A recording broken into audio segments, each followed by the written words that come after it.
Muy buenas noches, bienvenidos a nuestra segunda Turner Tertulia, que arrancamos hace un mes con el tema de la historia y los personajes históricos. Y esta segunda es un poco diferente, pues el tema es la música. Estas tertulias son siempre de temas generales anclados en los libros del catálogo Turner y sobre todo de una de nuestras colecciones banderas, que es la colección Noema, que es una colección de ensayo que toca pues temas muy distintos, y gracias a eso es que nos da material para armar estas actividades con temas muy variados. Entonces, hoy nuestra tertulia es devoción por el baile y en específico hablaremos del libro de la salsa de César Miguel Rondón, a quien le mandamos un gran saludo. César Miguel Rondón es un mexicano ya adoptado en Venezuela, vive allá, está muy contento de que hagamos esta actividad con un libro, con este libro que es muy querido entre los especialistas. Muchos de ustedes saben que esta es una segunda edición, que hubo una edición emblemática que circuló mucho. Esta nueva edición está actualizada y tiene un prólogo de Leonardo Padura. Y para hablar del libro, pues tenemos a tres especialistas de la música, y sobre todo de la salsa, en específico, porque eso es cierto. Hoy vamos a hablar de la salsa, pero ustedes verán que en nuestra mesa de venta pues ahí están los diversos títulos sobre música. Por ejemplo, los libros de jazz de Ted Gioia, que son también unos clásicos, libros de bossa nova, nuestra colección de música también, donde acabamos de publicar las canciones las cartas de amor de los músicos. Así que terminando la charla, tendrán ustedes oportunidad de ver los libros y luego de arrancar el bailongo. Y ahora sí, regresando a nuestra mesa. Hoy tenemos a tres espadas de lujo. Vamos a abrir la mesa con Víctor Manuel Torres, que estudió letras en la Facultad de Filosofía y Letras, o eso dice él. Estuvo en el Fondo de Cultura Económica, ha colaborado también en el diario Milenio y ahora es coordinador de cultura de Excelsior, donde publica la sección cuarta de Forros. Ahí hizo una reseña muy elogiosa del libro y la verdad es que por eso se ganó su lugar esta noche. Nuestra siguiente invitada es Verónica Maza, y traigo aquí mi apuntador porque ella me ha pedido algo especial. Ella es periodista y educadora sexual. Tiene 26 años haciendo reportajes sobre música, ¿no? Periodismo sobre el mundo de la música, y reconoce que sobre todo tiene coreofilia. Escuchen bien esta palabra porque nos va a explicar de qué se trata. Y para cerrar la sesión, siempre cierra el matador más avesado, ¿no? Así que está aquí don Andrés Rosales, que tiene 26 años con el Club de Salsamanía. 23. Alguien me dio ahí unos años más, 23 años con el Club de Salsamanía, es productor de jazz latino y maestro universitario del ITAM desde hace 16 años. Voy a hacer el comercial completo para que no se me olvide. Agradecemos a los danzantes de Alipuz por el patrocinio, y al cierre de esta charla vamos a tener al grupo Sueño Guajiro y al DJ Mondani con música en vivo. Así que ahora sí, sin más, le voy a pasar el micrófono a don Víctor Torres. Apagado. Ahí está, ¿ya me escuchan? Sí, bueno. Muchas gracias. Bueno, primero agradecerle a Pau que pues se le ocurrió que podía yo decir algo al respecto del libro, y bueno, pues eso se agradece siempre. Ya efectivamente escribí una columna en mi espacio dominical en Excelsior acerca de este libro, que para mí es una novedad en la edición de Turner, pero es un viejo amigo, es un viejo conocido. En realidad, la que tenemos en nuestras manos, esta que hace Turner, esta que ven aquí, esta estrictamente hablando es la cuarta edición, estrictamente hablando. La primera es una edición de autor caraqueña que hizo César Miguel Rondón, La segunda es esta que me acaba de prestar Santiago Fernández, esta que es maravillosa, que hizo, además diagramó y prologó Domingo el Flaco Álvarez, que es un personaje venezolano de la cultura, un arquitecto muy raro porque también es promotor cultural y escribe en periódicos y hace un montón de cosas. Es una especie de, pues me voy a atrever a decirlo como de Monsiváis, ¿no? De allá, pero mucho más popular todavía, ¿no? Y hay otra edición que es la anterior a la que estamos presentando hoy, que es la de Ediciones B, que se hizo en Colombia en 2004. Esa pesa muchísimo, es un coffee table, ¿no? Yo me la traje de Bogotá después de hacer fui de viaje de trabajo y pagué una mula para que me la pudiera traer porque pesa mucho, y después me di cuenta la semana siguiente que ya la vendían en Gandhi. Entonces, bueno, pero valió la pena, tiene un valor, ¿no? Tiene un valor esa, porque es la primera que incluye el prólogo de Leonardo Padura, que no nada más es un excelente novelista, ¿no? Un conocedor de Vox absolutamente delirante, sí, pero sobre todo tiene un oído musical impresionante. Él mismo tiene en el 99, sacó en el 99 Los Rostros de la Salsa para Planeta, que son, si no me equivoco, 14 entrevistas con iconos importantes de la salsa. Incluyó por allá a Juan Luis Guerra. No es precisamente un salsero, Juan Luis Guerra, pero creo que representó de alguna manera una coleta, ¿no?, del movimiento, sobre todo finales de los 80, principios de los 90. Pero aún así, bueno, pues tiene entrevistas con Mario Bauzá, en fin, con Rubén Blades, con Willy Colón, con Adalberto Álvarez también ahí. En fin, lo que quiero decir es que este prólogo de Leonardo Padura es muy importante porque avala el trabajo de César Miguel Rondón. Cuando César Miguel Rondón publicó entre 78 y 79 el libro, la primera versión de este libro, quiero destacar este dato, tenía 26 años. Es decir, era un chaval.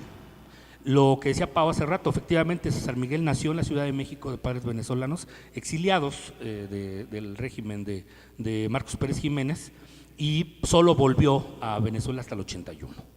Pero mientras se la pasó en México, efectivamente, y para escribir su libro vivía en Nueva York, allá. Aprovechó, de hecho, el boom de la salsa para contaminarse, digamos, de todo ese movimiento, y después hizo entrevistas también para este libro en Bogotá, en San Juan de Puerto Rico, en Caracas, por supuesto, en La Habana también. Entonces, digamos que es un libro añejo, pero con esta reedición gana una vigencia que a mí me parece excepcional. Es un libro no solamente con un contenido maravilloso, sino además bien hecho, digamos, ¿no? Con la inclusión además de unas fotos maravillosas, ¿no?, que están increíbles. Una de las cosas que me gusta del prólogo de Padura, antes de entrar al propio libro, una de las cosas que me gusta del prólogo de Padura es que dice que es uno de esos libros que a él le hubiera gustado ya no escribir porque es demasiado, dice, pero sí vivir, ¿no? Vivir esa experiencia que tuvo el niño César Miguel Rondón, que pues de ahí, de la niñez hacia la juventud y luego hacia la adultez primaria, por decirlo de alguna manera, pues no solamente aprendió a escuchar esta música, a clasificarla, a afinar el oído, sino además aprendió a escribir, que era lo suyo, ¿no? Una de las cumbres de esta relación que tiene César Miguel con la salsa, pues es que le hizo el guión a Maestra Vida de Rubén Blades, y es el narrador en off de esta ópera salsa, ¿no?, tan experimental, porque ese disco de Rubén del 80 con arreglos de Willy Colón fue un fracaso comercial terrible. No se imaginan, pues, ¿no? Fue una cosa desastrosa a nivel económica.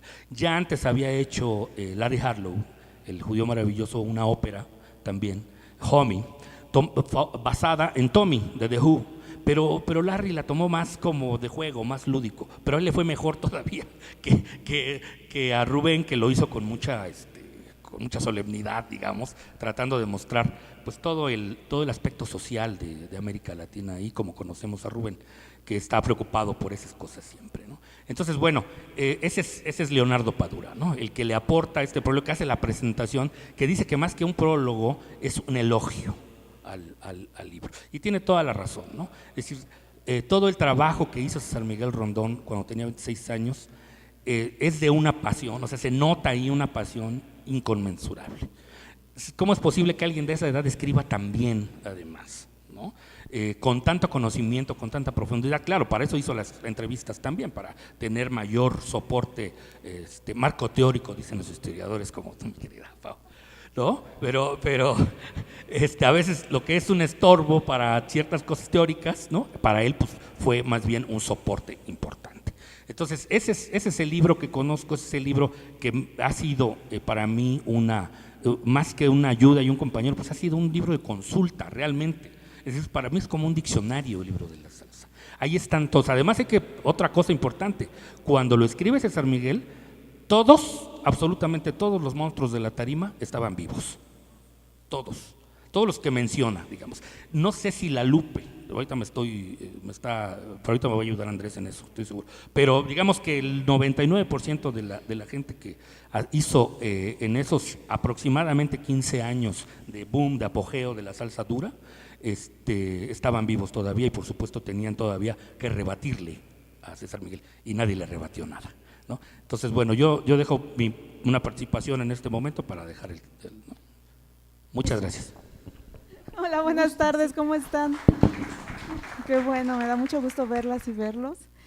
Para mí ha sido todo un viaje maravilloso estas semanas en compañía del Libro de la Salsa, porque a diferencia de mi querido Víctor, no he tenido la posibilidad de ir a Colombia para poder traerme el tabique, ni a Venezuela, pero sabía, por supuesto, del mito de este libro, porque realmente como entre la gente que nos gusta la música, que estudiamos la música, es un libro mítico, ¿no? Como eso que tenemos que leer.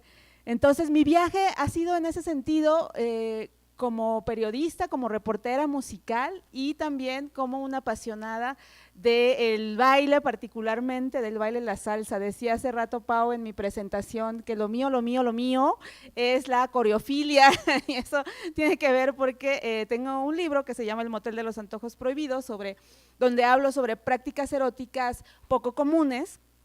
Y me gustó mucho que entre las 700 prácticas que llevaba recopiladas a lo largo de los 17 años que llevo estudiando la sexualidad humana, hay una que es la coreofilia y que es precisamente la excitación por el baile. Y creo que muchos lo practicamos sin conocer todas las posibilidades, sino que nos aventamos en bruto al ruedo, y creo que particularmente de todas las posibilidades, de todos los géneros, de todas las músicas que podemos bailar, la salsa es y será una de las mejores para lograr esta práctica de la coreofilia, de dejarnos llevar, de meternos en la música, de sonreír con las letras o clavarnos en ellas. Y a fin de cuentas, yo siempre cuando estoy en una pista de baile le digo a mis acompañantes o sean hombres o mujeres, para mí la única regla que hay aquí es que no hay reglas, es que tenemos que fluir y que dejarnos sentir uno junto con este género maravilloso.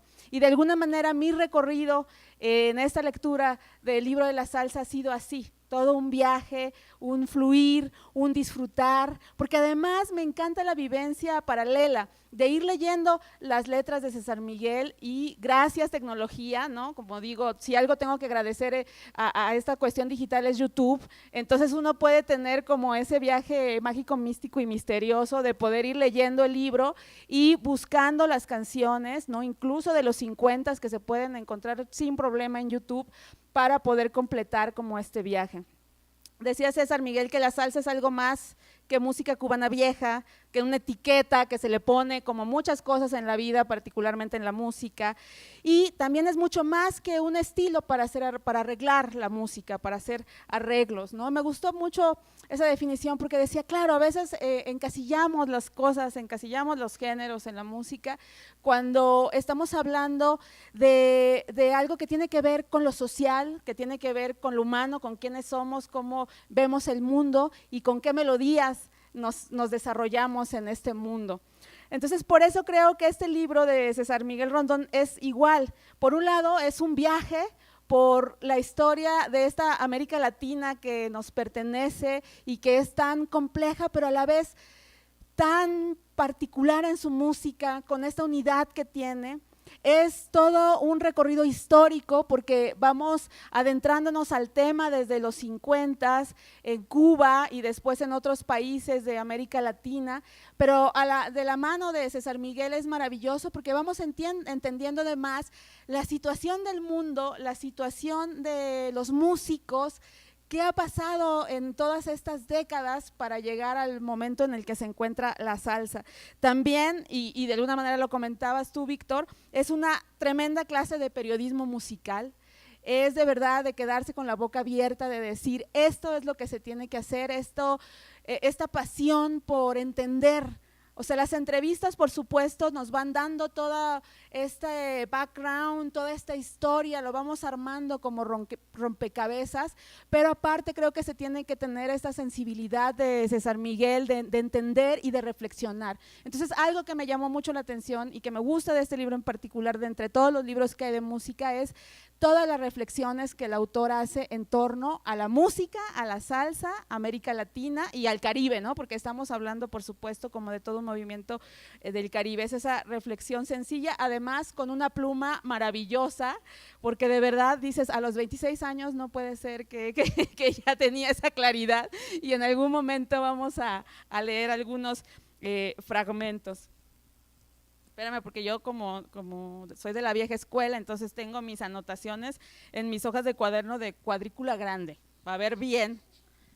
Entonces dice César Miguel Rondón, algunos músicos nuestros, o sea nuestros de América Latina, lloran al cantar las dificultades de la vida, la cotidianidad y el amor. La salsa, aún llorándolas, prefiere bailarlas y hasta reírse de ellas. Ese es su privilegio feliz.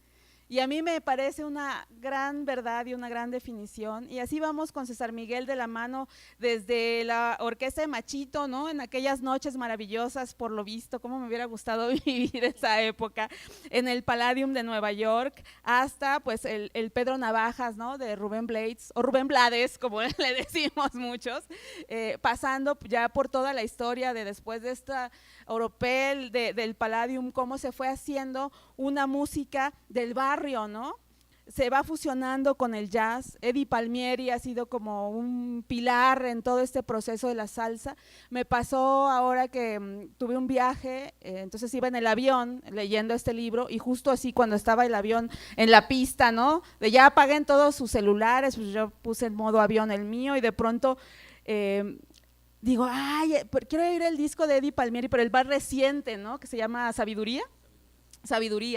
Ahorita en friega prendo y lo descargo y luego ya lo apago, y entonces creo que ha sido uno de los mejores vuelos que he tenido en los últimos meses, porque me fue escuchando ese libro que decía, de verdad, o sea, esto es una maravilla, es una joya, y es como además el mejor título que pudo haber tenido un disco, porque nos está mostrando lo que es llegar a ese punto de sabiduría después de tantas décadas, de tantas emociones, de tantos personajes involucrados, de decir, pues esto es como de alguna manera, no la culminación, porque creo que todavía puede seguir dando muchas cosas, Eddie, pero de todo este viaje, ¿no? Que tiene que ver con lo que él ha hecho, esta fusión del jazz con la salsa, pero que me parece maravilloso.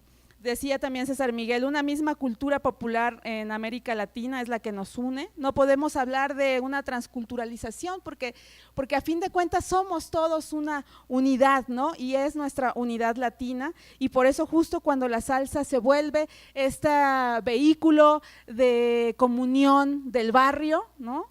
Es cuando estalla con todo el esplendor que tiene hoy en día, y que sigue teniendo, porque nunca habrá un espacio mejor para bailar la salsa que estas fiestas de barrio, que no sé si se sigan haciendo como hace unas décadas, cuando cerraban las calles y todo el mundo se ponía a bailar.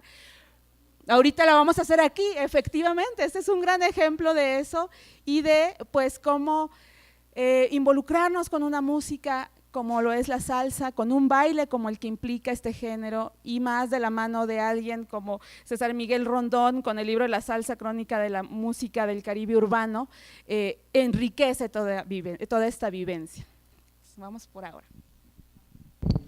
Bueno, pues eso, justo como dice Vero, ¿no? Además es muy disfrutable porque tiene más de 100 canciones, entonces uno va leyendo y pues le va cayendo la letra, ¿no? y vas bailando también, ¿no? Y ahora vamos a dejar que cierre don Andrés y luego ya abrimos la tertulia. Tenemos muchas expectativas, porque además, perdón, voy a hacer el comercial antes, se está transmitiendo por Facebook Live en el portal de Salsamanía, ¿no? Así que todo un público lo escucha. Bueno, pues buenas tardes. Mi nombre es Andrés Rosales y tengo ya algún tiempo metido e inmerso en esto que le llaman salsa y en toda la música en general. Este movimiento, porque es un movimiento, no se ve en las estructuras musicales cuando leen el pentagrama que aparezca salsa. Son montuno, guajira, guaracha, guaguancó, plena, bomba, etcétera. Se da en un momento en que los jóvenes estaban viviendo la época de lo que le llamaban la ola inglesa, y entonces los jóvenes, que siempre son los que demandan la música, siempre son los que pagan el billollo a las industrias disqueras, pues aprovecharon esa coyuntura y surge ese nombre de salsa para poder vender el producto. Lo que hizo Rondón es algo fabuloso. Yo puse el mensaje en nuestra página de Salsamanía, que es el mejor libro de salsa que se ha escrito, porque está primero en una forma muy coloquial. Eso es primero. Segundo, aunque haya vivido y además entrevistado a toda la pléyade de grandes, de esos monstruos musicales de ese género, no es una biografía, sino, como lo dice el libro, es una crónica en donde aprovecha para estar hablando de esos discos que ahora a la distancia pues los deben tener los coleccionistas que se jacten de vivir esa música con mucho ahínco, ¿no? Yo lo leí el libro hace como 30 años y me gustó. A la distancia pues habría críticas ya muy puristas, como dice el director aquí de Turner en México, porque hay una cosa que ahí no aparece y a la cual se le debe dar mucho, no son los cantantes, son los músicos los que hacen eso.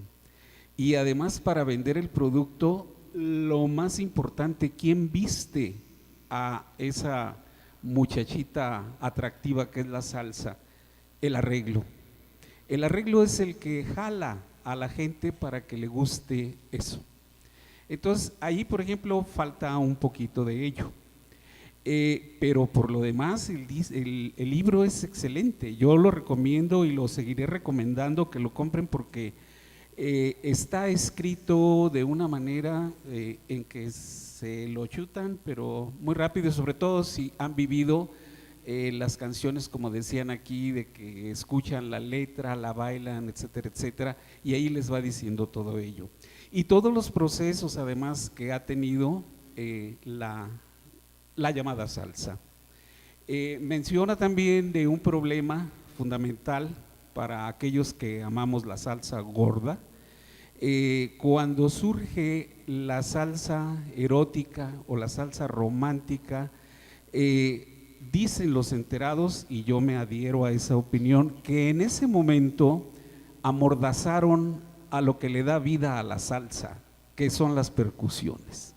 Entonces se vuelven sosas, ya no es lo que nos gustaba con esa energía de la salsa. Y hay una cosa que sí se debe agradecer, porque se mantuvo la salsa vigente, que posteriormente todos los arreglistas pues ya encontraron otra vez cómo retomar el camino y volver a ser atractivo para que a nosotros nos guste.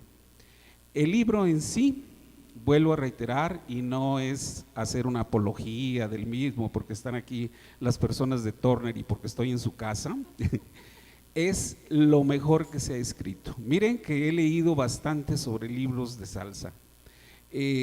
Hay algunos escritos por doctores en sociología, aunque Rondón creo que es sociólogo, sí, pero hay otros donde se van por la retórica, ¿sí? Como nuestro amigo Monsiváis en un momento determinado. Y para ustedes y para mí y para todo el mundo va a ser muy fácil leerlo. ¿En qué difiere? Por ejemplo, ahorita ya estamos tan acostumbrados a comprar el disco y en el disco viene toda la biografía y a veces se extienden mucho y trae todos los discos que han grabado y en qué épocas y demás. Rondón no lo hizo así. Rondón vivió con el artista, se embriagó como algunos lo hemos hecho con los artistas en la bohemia y luego ya después a lanzarse a escribir, pero dando la cronología de la música que ellos habían hecho. En un momento determinado en el libro se siente esa vivencia cuando expresa, por ejemplo, lo mal que le va a un músico y luego se lo encuentra por allí en el metro de Nueva York, en unas condiciones no paupérrimas, pero sí de tristes por los personajes que son y que ya no tienen esa capacidad económica siquiera para comer bien, ¿no? Entonces, todo ello lo hace muy atractivo el libro y eso es lo único que puedo decir. Si quieren saber mucho más de salsa, pues los invito a que escuchen Salsa Manía. Pero me espero también a que va a haber preguntas y respuestas. Y otra de las cosas que yo quería manifestar es la siguiente. El aspecto de la música cubana, sí creo que allí falta un capítulo que lo trate con más profundidad, ¿sí? Porque la música cubana, y sobre todo porque han venido muchos cubanos aquí en México y siempre dicen que su música y que me robaron mi son y que lo hicieron salsa. La salsa como movimiento sí existe y cuando se hacen los arreglos se siente que sí es salsa, por esa agresividad que tiene. Porque, por ejemplo, así hablándoles, el son tradicional interpretado por grupos cubanos como Son 14, como Adalberto Álvarez, que sí le pone un poquito más de fuerza a los metales, suena como, van a decir ustedes, como para viejitos de los años 50, ¿no? Cuando la cuestión del Buenavista Social Club, ¿qué sucede? Bueno, aunque eran viejitos, pero ahí estaba Ray Cooder para inyectarles ese ánimo y hacerlos que se sintiera más que Juan Carlos, o ¿cómo se llama el director de Juan Marcos, perdón? Sí, sí. Y aquí podríamos hablar mucho de la música cubana también, que los cubanos, les vuelvo a reiterar, cuando sale el movimiento de la salsa, dijeron, y ahí lo dice Rondón, que decían que esta música nos la robaron. No se robaron, la música es universal. Y si ustedes ven un arreglo de un son tradicional con un son, con los arreglistas que están viviendo fuera de la isla, pues van a sentir cómo es eso. Aparte, digo, sí, todos mis respetos en lo que es el jazz latino para los cubanos, pero eso es otro rollo, ¿no? Entonces, cedo la palabra. No sé. En lo cubano, Padura lo reconoce en el prólogo, ¿no, Juan? Sí. Dice que él lamentaba mucho esa cerrazón de los años 70, en donde el gobierno castrista, no lo nombra, pero sabemos todos qué es, los obligaba a escuchar quenas y tamborcitos andinos y la música folclórica, y mientras ya se estaba desarrollando en las demás ciudades, sobre todo Nueva York, pues la salsa, ¿no? La salsa, que es un nombre, hay que decirlo, ya lo decía un poco Andrés, un nombre comercial, es decir, no es un nombre de un género, ¿no? Y quien la bautizó como movimiento pues fue Willy Colón, ¿no? Él decía en una entrevista, justo en la entrevista que le hizo Padura en el 99, decía la salsa más que un género es un movimiento, en lo cual estoy de acuerdo. Luego decía un poquito también Vero, mencionando el título completo del libro, efectivamente la salsa es de las urbes, o sea, nace, quizás sus raíces están en el son montuno, en el guaguancó, en el guaraches, en la sierra cubana, ¿no? pero la salsa como la conocemos, con este poder que tiene percusivo sobre todo, es de las urbes. Es decir, no hay salsa rural, pues, ¿no? La salsa es de calle, de banqueta, ¿no? Es eso, es de barrio, ¿no? Es de barrio. Entonces, eso es lo que dice y lo que documenta muy bien César Miguel, y lo que han documentado muchos letristas a lo largo de la salsa. Es decir, desde Tite Cureta Alonso, que es por decir algo, es el José Alfredo puertorriqueño, ¿no? Hasta Rubén Blades, incluso pasando por Omar Alfano, que es más para acá, participó un poquito en el rollo de la salsa romántica, que tampoco a mí me convence demasiado, no me convence nada, es más, ¿no?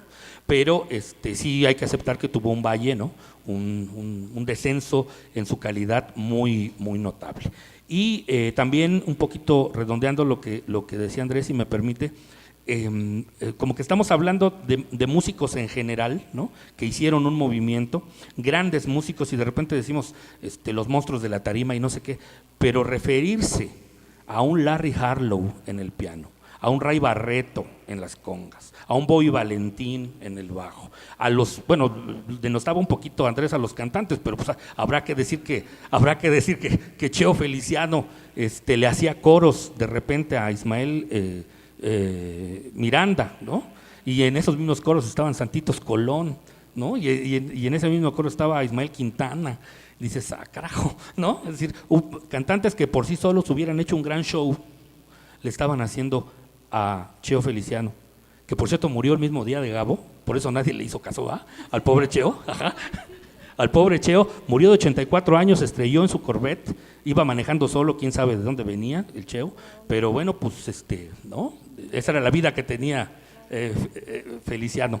Entonces, uno de los grandes, desde mi punto de vista, o más bien por mi gusto, mi cantante favorito de salsa, un bolerista excepcional también, ¿no? Entonces, cuando hablamos de monstruos de la tarima, estamos hablando de músicos virtuosos realmente, ¿no? De Reinaldo Jorge en el trombón, de Barry Rogers también en el trombón, ¿no?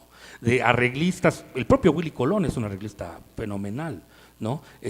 Cuco Peña también, ¿no? Entonces, todo esto hizo este sociólogo, como dice César Miguel Rondón, que siendo sociólogo es escritor de telenovelas también muy exitosas en Venezuela, sobre todo. Aquí en México hizo Niña Amada Mía, no sé si recuerdan esa de Televisa. Bueno, pues el autor de esta cosa, el sociólogo, es también un autor de telenovelas, ¿no? Entonces está interesante eso también. Es decir, su vena popular está más que demostrada, ¿no?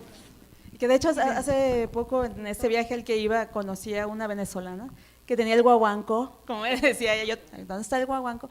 Y ella me contaba que César Miguel sí es como una figura muy importante en Venezuela, ¿no? Así como decirlo, lo conocemos todos. Y ya nada más rápido para redondear, porque tenía algo apuntado justo de lo de Cuba, que dice Andrés, y que coincido con que Padura, si bien no se extiende demasiado, en unas cuantas hojas habla de esta cosa, y que sociológicamente a mí me interesa mucho, porque él dice, la música es capaz de redefinir el espíritu de los habitantes de un lugar, y eso ha pasado en muchos países de América Latina con estos ritmos caribeños y particularmente con la salsa, ¿no? Y decía justo, cómo Cuba siendo como el origen del danzón, del son, de la rumba, del mambo, el cha-cha-cha, de pronto cambia a las quenas y a las flautitas, ¿no? En esta música de protesta del realismo socialista. Y él se lamenta porque dice, los cubanos llegamos a destiempo a la salsa y siendo parte de ella no pudimos disfrutar de sus mejores momentos. Pero sin embargo, la salsa transformó para siempre la expresión musical del Caribe, incluyendo de Cuba, aunque no haya tenido esta parte. Sí, Padura lo dice suavecito, ¿no? Llegamos tarde, pero luego le entramos, ¿no? Y entonces ahí nos quedamos. Y también justo dice que cuando le llega el libro, como el libro de la salsa, ¿cómo? ¿No? Sí, hay miles de libros de la salsa, pero finalmente lo avala. Si quieren, podemos abrir un poco a los comentarios.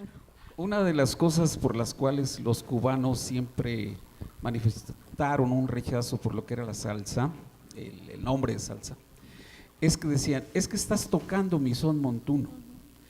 Lo que sucede es que, como dijo acertadamente Víctor Manuel Torres, Cuando sale el movimiento salsoso, había letras que cantaban las vivencias del barrio, pero como todo en la industria disquera, empieza a haber demanda y ya los compositores no se dan abasto. Y entonces, ¿qué tiene que hacer el que produce los discos? Pues les dice, agárrate de algo que está por allá en Cuba, escuché esto, y entonces ustedes empiezan a escuchar Mi Guajirita que vive en el monte, pero así agresivamente, ¿no? Entonces, y eso ya lo vuelven salsa, y eso es lo que no perdonaron nunca nuestros amigos cubanos, ¿no? Era nada más, y creo que lo menciona Rondón en su libro, no sé, pero… También dice eso, ¿no? Que yo soy una neófita al lado de estos monstruos de la salsa, pero de la tarima, exacto, de los reyes de la tarima, pero es un movimiento de migrantes, ¿no? O sea, un llamado a la otra tierra, y por eso es de recoger otros ritmos, ¿no? Sí, hay muchos ejemplos de músicos boricuas, sobre todo, que migraron o nacieron en Estados Unidos y que desde ahí, bueno, perdón por volver a mencionarlo, pero Willie nació en el Bronx, ¿no? Entonces, tiene nacionalidad estadounidense, pues a eso me refiero.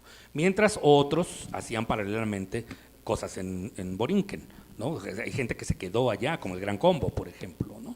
Ellos se quedaron allá y eran el reflejo de lo que se hacía en Nueva York, y después se hicieron algunos acoplamientos, ¿no? Algunos préstamos, digamos, en discos, en conciertos, en fin. Hay una cosa, ahorita que dice Andrés que hay una cosa que siempre me ha llamado la atención, que no menciona César Miguel en el libro, es el concierto de Fania en Zaire.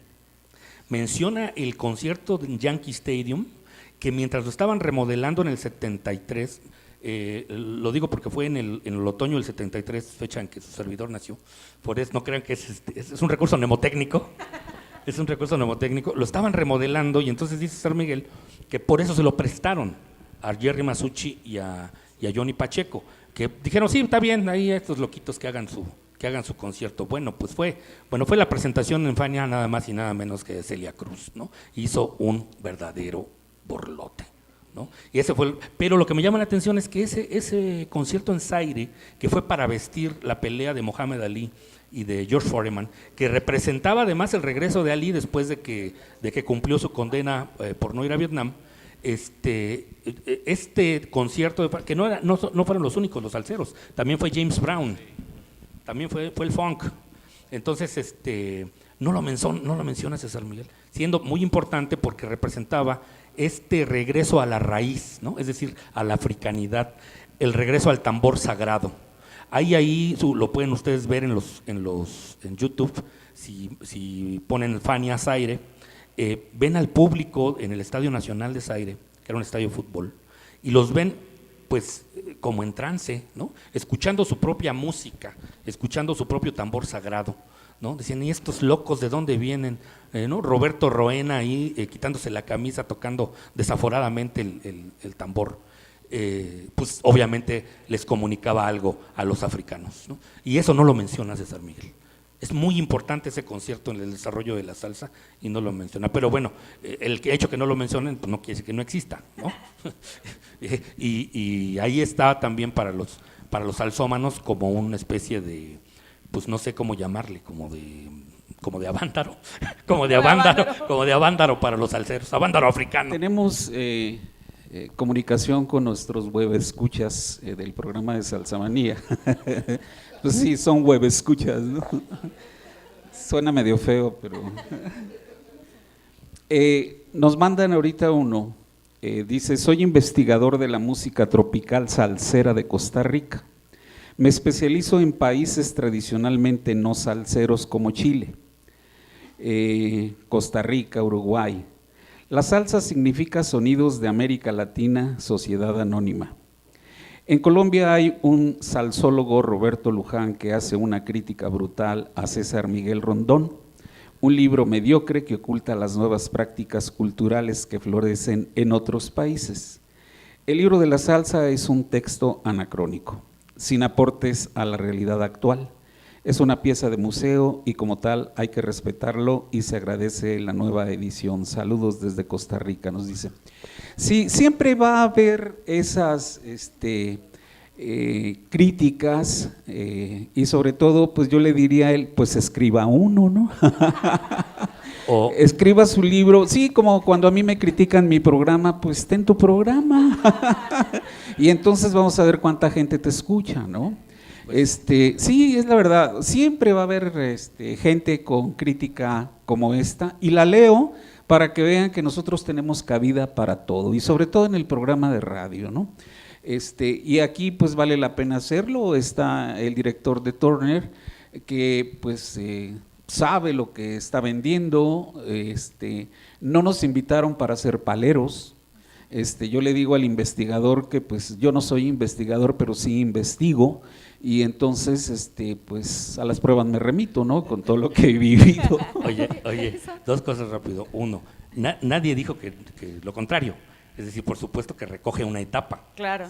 O sea, recoge una etapa. Es decir, no, de San Miguel no ha querido, ¿no? No está, por ejemplo, la Spanish Harlem Orchestra, por ejemplo. Sí.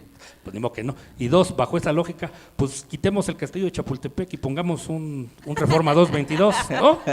Uno tras otro, además, ¿no? Así es. Referencia. Bueno, El caballito, ya, bye, No, tan, pero se acabó. de eso se- Buenas noches, mi nombre es Aide Valderas. Tengo dos preguntas.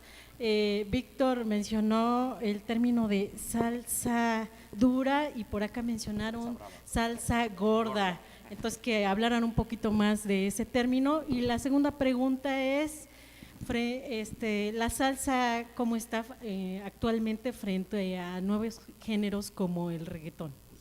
La salsa apenas nació, también tuvo subdivisiones, digamos, ¿no? Aunque sí tuvo un bloque muy importante durante 10 o 12 años que solamente se conocía como salsa. La salsa gorda, o la salsa dura, o la salsa brava, o la salsa de banqueta, es el predominio de la percusión y del aliento, en ese orden, ¿no? Es decir, esta música agresiva, ¿no? Que casi le tapa los oídos al sonero, ¿no? Por eso el sonero tiene que ser bravo. Por eso Héctor Lavoe destacó tanto, porque no se arredraba ante su alineación de alientos, ¿no? Hay alientistas inconmensurables, ¿no? De un nivel no solamente musical, sino de mucha potencia, como Luis Perico Ortiz, por ejemplo, una finura, pero al mismo tiempo un aguijón en el oído, ¿no? Es eso, la salsa brava es la que te incendia, ¿no? En comparación con la salsa romántica o la salsa de los 80, digamos, que ya fue una salsa, como dice Larry Harlow, una salsa monga, ¿no? Una salsa sin chiste, una salsa más bien para planita, ¿no? No, la salsa de percusión de Willy Rosario, ¿no? Esa es la salsa increíble. Y en cuanto a lo actual, pues yo creo, lo he visto en conciertos, sí hay agrupaciones. México está viviendo una interesante, no estoy diciendo que fenomenal, pero sí interesante renacimiento de algunas agrupaciones, Aide. Lo tuve en los 70, a mí no me tocó, pero mis tíos me platican de la justicia y la libertad. Dos conceptos políticos, ¿no? Dos agrupaciones que, bueno, hicieron una época, digamos, en México, y ahora están renaciendo ahí en el Foro Ilvana, en otros foritos ahí, les gusta mucho. El problema es que son solo covers. Ese es el problema que yo veo, es decir, no hay producción nueva de salsa. Y lo que decía de los conciertos, vas a un concierto de Eri Palmieri, por ejemplo, y pues monta canciones muy conocidas y de repente mete una o dos nuevas, ¿no? Dos novedades. Están sostenidos en un repertorio viejo, pero que sigue vigente gracias a los arreglos, gracias a la potencia musical, ¿no? Pero sí, y lo más nuevo de lo que a mí me gusta es la Spanish Harlem Orchestra, que está formada por músicos que estuvieron en otras agrupaciones. Oscar Hernández, el pianista, estuvo mucho tiempo con Rubén Blades, ¿no? No creo que el libro le deba algo a hablar en lo que comentaron de la música cubana. El libro como tal se llama El libro de la salsa y hace referencia a las raíces cubanas, creo que en la medida en las que las debe hacer, ¿no? Porque es como si habláramos de un libro de ópera y estuviéramos hablando de la poesía hablada de manera amplia, que fue su antecesora, ¿no? O sea, creo que el libro está balanceado en cuanto a la mención de la música cubana. Ahí sí creo que no le debe nada, porque precisamente el título lo dice, el libro de la salsa. Salsa hablando desde finales de los 60s, inclusive desde principios. Lo de la Fania que menciona, lo que yo le critico al libro es que se centra mucho en la Fania, olvidando, y ahí sí toca muy de refilón las orquestas que ya estaban, ¿no? Todas esas disqueras como La Cesta, Alegre y todo, que por ejemplo a La Cesta la menciona de manera, y ahí estuvieron Chivirico Dávila, el mismo Charlie Palmieri estuvo ahí tocando, haciendo pininos, y ahí estaba el cantante que fue de La Matancera, el grandote, ¿cómo se llama? Yayo el Indio. Ahí sí creo que él toma mucho lo de la Fania hacia adelante, y sí hay una deuda ahí para con los músicos que inmediatamente después de las grandes orquestas, y que se fueron convirtiendo en conjuntos después, y por economía, más que nada económica, sí les queda de ver ahí mucho. Creo que es un homenaje, un reconocimiento a la Fania en sí, pero creo que sí le debe a la parte de las raíces de la salsa en sí, que fueron todos esos grupos que estuvieron en Nueva York a finales de los 50, principios de los 60. Ahí es la gestación de la verdadera salsa urbana, que es lo que venimos a conocer. Por otro lado, él mismo menciona, y en relación al comentario que está haciendo la persona de Costa Rica, en la segunda edición del Lujo de B, el mismo San Miguel Rendón dice que no pretende aportar nada, que es una reedición más digna de su primera obra, hablando del objeto, ¿no? Ya como tal, porque el contenido es exactamente el mismo. Y él dice, lo dejaré, quizá yo lo retome después o otras personas empiecen a hablar de aquí en adelante. Él deja claro que es una reedición, y esta es otra reedición. O sea, el comentario de la persona de Costa Rica no viene al caso, o sea, no viene al caso. Aquí se vuelve a decir que es una reimpresión con un prólogo de Padura, que más amplio, ¿no? Y vamos, no se está queriendo engañar a nadie. Es como si, precisamente como dijéramos, la Mona Lisa es un monumento histórico y entonces ya no me aporta nada. Pues este libro es un clásico y habla precisamente de un periodo en especial. En ese sentido, pues el comentario viene a mal. Y ahora hay algo que sí se le debe, y que sí, ahí sí los músicos puertorriqueños y las orquestas que estaban en boga, tanto en Puerto Rico como, no conozco el caso Colombia, Venezuela, donde también se oye salsa, pero las orquestas puertorriqueñas asentadas en Nueva York y otras tantas en la misma isla, sí le deben cosas a los cubanos, no en el sentido chauvinista que reclaman los cubanos del origen de la música, pero sí lo saquearon de manera autoral. Hay discos en cuanto a la Ponceña que no les dan crédito a los autores, y sí sabían quiénes son. Sí sabían quiénes son. Ahora, yo conozco al autor o el integrante de Manguaré en La Habana, y él andaba buscando el disco como prueba que grabó Roberto Roena de Testamento de un Sonero, para poder presentarlo como prueba y reclamar que les pagaran derechos. No sé si al mismo Andrés Pedroso o a quien haya sido el autor. Ahí sí se los bailaron, eso sí tienen razón de estar indignados los cubanos, porque más allá de derechos de autor ilegal, de que pues no había modo de pagar regalías por la bronca del bloqueo y todo eso, pero por abajo del agua siempre se pudo haber hecho llegarles algún recurso para compensar la autoría de muchos temas. Gracias. A eso yo te quisiera responder. Digo, he convivido mucho con los músicos y con los cubanos no se diga. Pablo Milanés grabó mucho, que grabaron La Ponceña, que grabó Roberto Roena, que grabó El Gran Combo, que grabaron. Entonces no le dieron crédito a Milanés o no le pagaron sus regalías. ¿Y qué hizo Milanés? Que aquí había un productor de una fábrica de discos, y entonces él me dijo, mira, te regalo este disco que es música de Milanés, y está La Ponceña y está esto, porque Milanés quiere que le mandemos el dinero de esto, porque pues, la música es de él. Y como tú acertadamente dices, el bloqueo permitió todas esas cosas, y tan las permitió que aquí en México yo menciono en mi programa de Latin Jazz, cuando pongo Angoa, ¿sí? Angoa, que la compuso Félix Reina, y que aquí le pusieron la boa, y que la cantaba la santanera, y todo mundo la sabemos, es la boa, y ese es un danzón. Y entonces, ¿por qué en ese momento no te enardeces y dices, estos desgraciados, la boa? No, es en la salsa. En toda la cuestión musical se da eso por los problemas que puedan surgir en el país. Nada más es lo que te puedo decir. ¿A partir de cuándo y dónde? Carlos Alcántara, ¿a partir de cuándo y dónde compro el libro? Me gustaría para el Día del Padre. Les decimos a todos que está en Amazon, se puede comprar si es desde lejos, porque hay quien escribe desde Nueva York. También en la página de Turner, turnerlibros.com. Aquí mismo se puede comprar en Turner toda la semana y por supuesto está en librerías.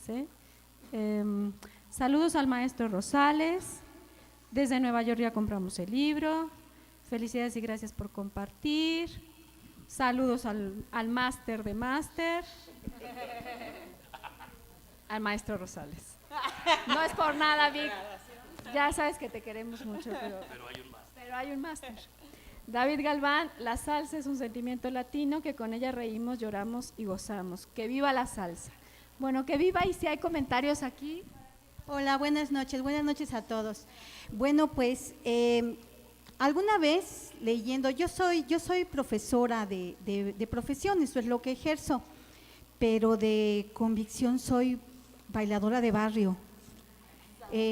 Vivo en Ciudad Neza, en donde decían ustedes hace ratito, la salsa es de banqueta, la salsa es de fiesta, de colectividad.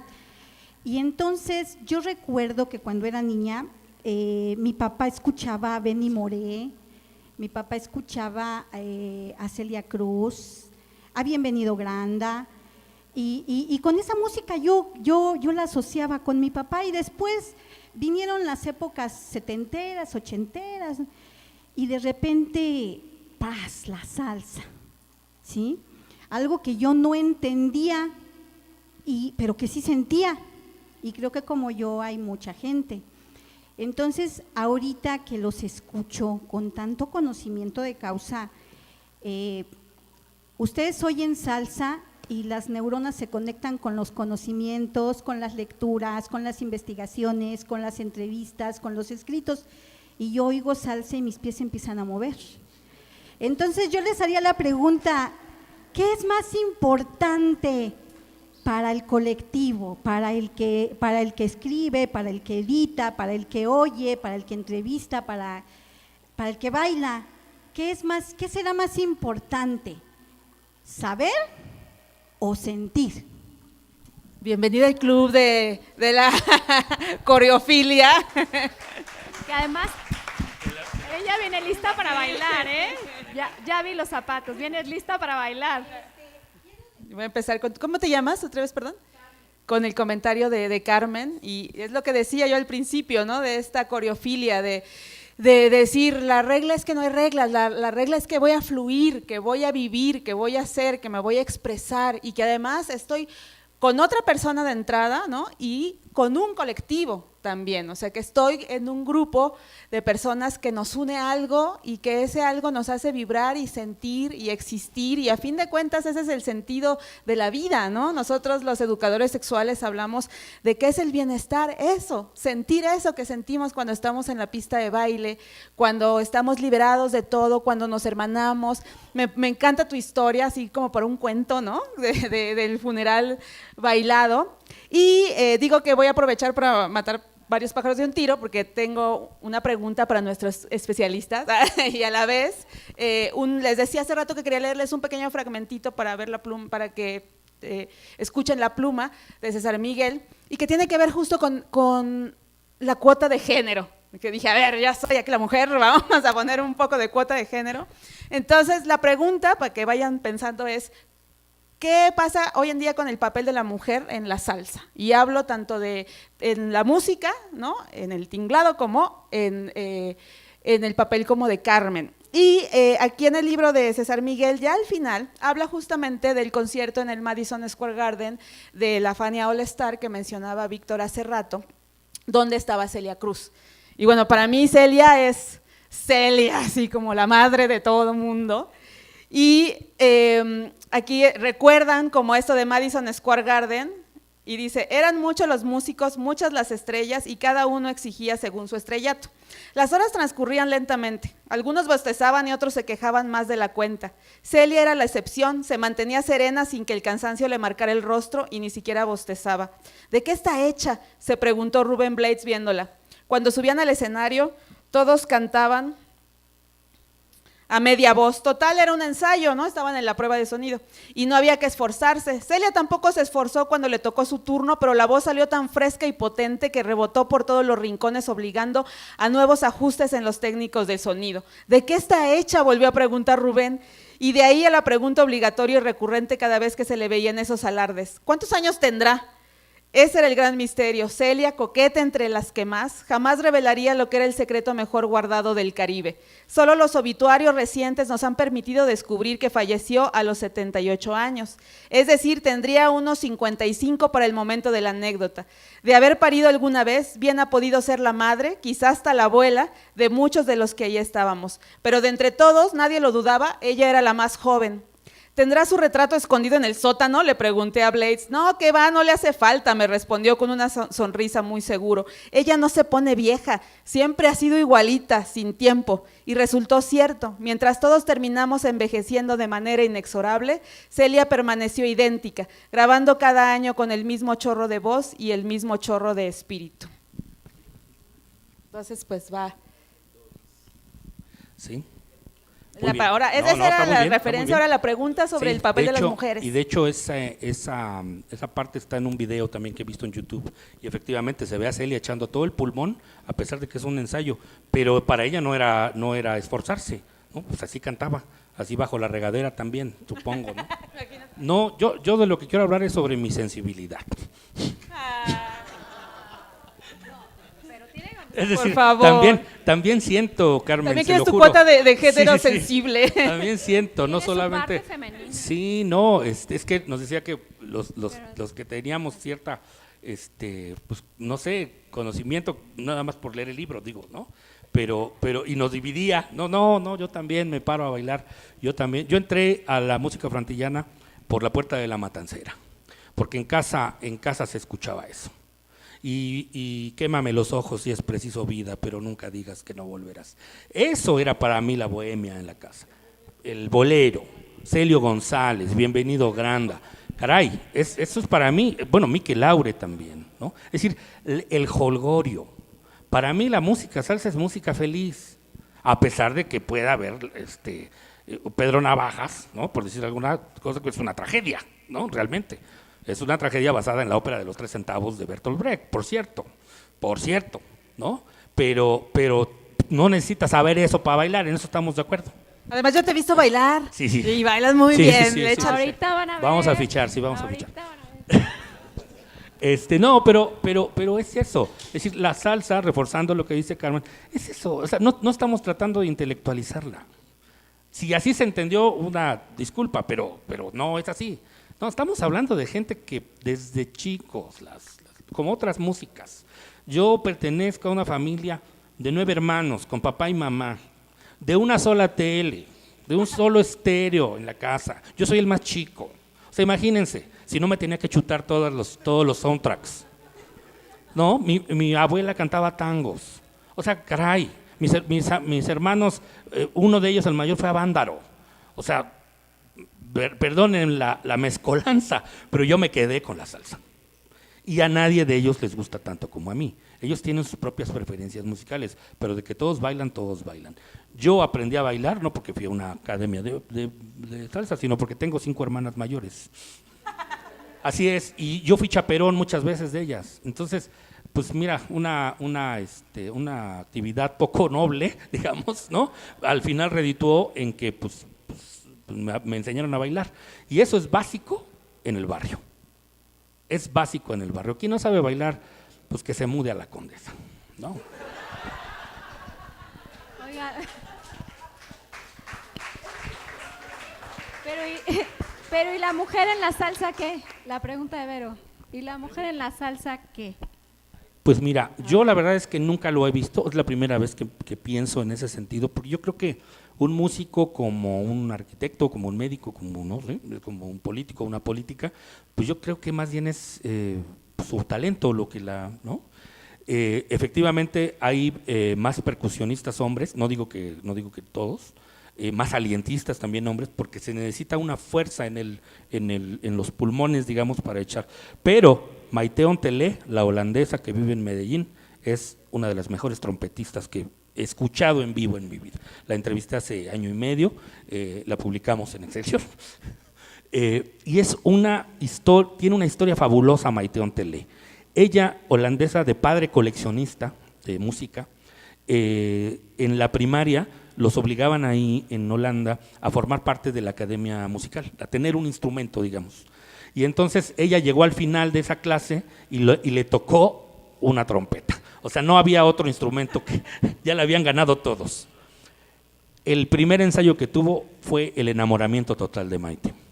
Un día un grupo colombiano en su adolescencia llegó a tocar a Ámsterdam, se enamoró del trompetista, ahora viven juntos en Medellín. Se llama Ligia Elena, la cándida niña. Y se ha convertido en una de las mejores trompetistas que yo haya escuchado, por lo menos, que yo haya escuchado. Y por supuesto vocalistas, estamos hablando hace rato de Celia Cruz, pero bueno, pues también está la Lupe, ¿no? Según tu punto de vista, yo soy la mala, ¿no? Esa es letra de Tite Curet. Entonces, no puedo abundar, digamos, en ese sentido, no puedo hablar genéricamente, pero de que hay instrumentistas importantes. La orquesta que ha tocado muchos años con Gilberto Santa Rosa es una orquesta caleña que se llama Canela y todas son mujeres y son excelentes. Por cierto, Gilberto le hizo letra o arreglo a Pablo Milanés, a Comienzo y Final de una Verde Mañana, no me acuerdo cómo le llamó Gilberto, pero uno de los que reivindicó a Milanés fue Gilberto Santa Rosa. Si quiere don Andrés cerrar, porque ya vamos de la teoría a la práctica. Sí. Ya nos toca bailar. Vamos a bailar. Sí, por último, en el libro de Rondón, él también menciona mucho a Venezuela y a los músicos de salsa de Venezuela. Menciona al último sobre grandes músicos que ahora están metidos en el Latin Jazz, aunque los soslaya, pero en realidad están metidos mucho en el Latin Jazz. Aquí en México ustedes se preguntarían, ¿qué? Pues en México sí tuvimos un movimiento salsoso, que aquí está un buen amigo que lo vivimos enormemente con mucha pasión y con mucho alcohol. Sí, somos sobrevivientes de esas batallas etílicas que nos fascinaban. Y entonces el problema que se dio también, y ahí está él que no me puede decir que no miento, es que se trató de intelectualizar ese movimiento aquí en México. Desde el momento en que le pusieron que la rumba era cultura, pues, le hubieran puesto de culturas populares y que hubiese sido más atractivo, ¿no? Por ahí empieza todo eso, pero sí tuvimos muy buenos grupos, La Justicia, La Libertad, el Jimbo La Combo, la Sonora Veracruz, y sin embargo, ¿quién sabe de ellos? Pues nada más los que vivimos intensamente esas noches etílicas, ¿no? Es lo único que les puedo decir. Creo que ahí fue un daño tratar de intelectualizarlo, ¿no, Pancho? Sí, ¿no te gustaría hablar un poquito? Es un hombre Nada. Con mucho background de conocimiento, y además con mucha vivencia dentro de este movimiento salsoso. Es todo lo que yo puedo decir, y como dijo aquí esta persona preciosa, Paola, que pues vamos a tener ese receso. Gracias, Víctor. Gracias, Vero. Gracias a todos. Les cuento nada más que la siguiente tertulia es el 5 de julio y el tema es Filosofía de los Jardines. Así que los invitamos a seguirnos. Muchísimas gracias a los web escuchas. Gracias. Bueno, pues están ahí para que se den una vuelta con los libros, se acerquen a Francisco Gómez y a estos especialistas y les pregunten lo que quieran. Los invitamos a una copa, gracias a Alipuz. Buenas noches.